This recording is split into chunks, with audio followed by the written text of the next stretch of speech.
It was a lovely summer afternoon, and I found myself on a train sharing a car with two women who sat across from me. They were chatting in English, a language I was just beginning to learn.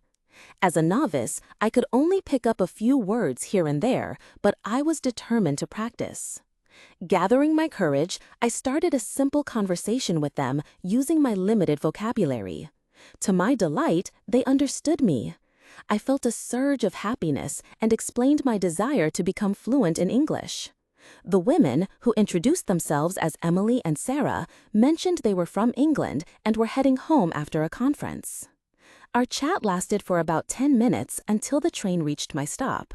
As I prepared to leave, I said my goodbyes. Emily and Sarah were kind enough to give me their address and phone number, inviting me to visit them if I ever found myself in England. We parted ways, and that brief encounter left a lasting impression on me. Inspired by our meeting, I dedicated myself to improving my English.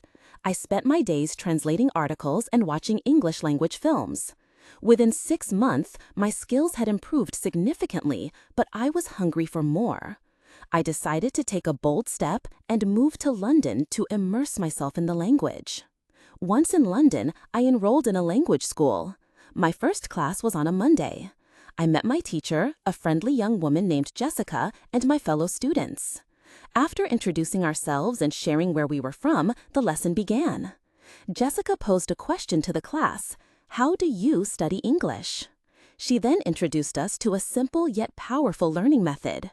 "You don't need to bury yourselves in textbooks or spend hours studying," she explained.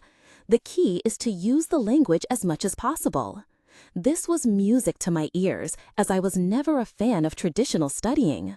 We discussed the essence of language learning.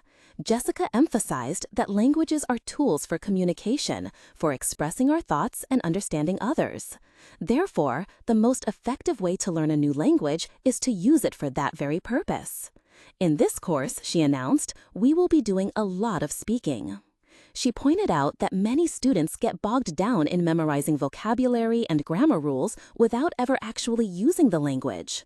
They learn about English, but they don't learn to speak it. Of course, new words and grammar are important, she conceded, but I'm going to show you a simple and effective way to learn them through practice. I was completely on board with her teaching philosophy. The rest of the lesson was spent in conversation, either in pairs or with Jessica. We talked for the entire class, and I loved every minute of it. I knew then that this interactive and practical approach to learning was perfect for me. I felt truly happy and confident that I was on the right path to mastering English.